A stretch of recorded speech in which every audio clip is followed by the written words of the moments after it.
আজকে সকাল সকাল হোটেল থেকে বের হয়ে গুয়াংজু সিটি ঘোরার জন্য মেট্রো স্টেশনের দিকে যাচ্ছি।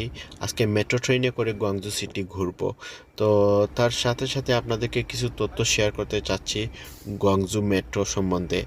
গুয়াংজু মেট্রো শুরু হয় 1997 সালে। এই মেট্রো সারা শহরের প্রায় 600 কিলোমিটারেরও বেশি বিস্তার লাভ করেছে। এতে রয়েছে 14টি অপারেটিং লাইন এবং 380টিরও বেশি স্টেশন, যা শহরের প্রতিটি গুরুত্বপূর্ণ এলাকাকে সংযুক্ত করে রেখেছে।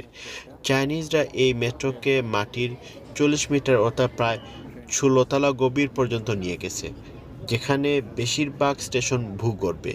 পুরো সিস্টেম চলে ইলেকট্রিক শক্তির মাধ্যমে, যার ফলে এটি পরিবেশ বান্ধব, নীরব ও দ্রুতগামী। আধুনিক প্রযুক্তির নির্মিত ট্রেনগুলো চালিত হয় অটোমেটিক সিস্টেমে, যা যাত্রীর জন্য নিরাপদ এবং নির্ভরযোগ্য যাত্রা নিশ্চিত করে।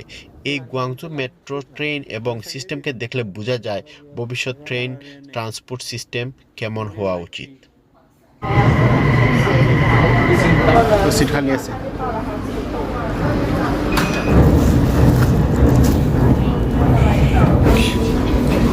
খালি নিচে নামতে আছি আমরা সব ছাড়া। দেখি কত দূর যাওয়া যায়। আসলে মাটির থেকে মাটির মানে গভীরে, কত গভীরে এটা আসলে বোঝানোর মতো না, এত গভীরে কী পরিমাণ বিশালতা। এটা চায়নাতে না আসলে মানে এটা চিন্তার বাইরে। এখন হচ্ছে ওরা ফার্স্ট হয়েছে, যেটা বলে বোঝানো একটা মেট্রো থেকে নামার পর একটা মেট্রো, এত সুন্দর সিস্টেম করে রাখছে এরা। এই যে ট্রেন চলে আসছে, এখন এটাতে উঠবো, গিয়ে সামনে নামবো। মানুষ নামবে, একবারই নামবে, একবারই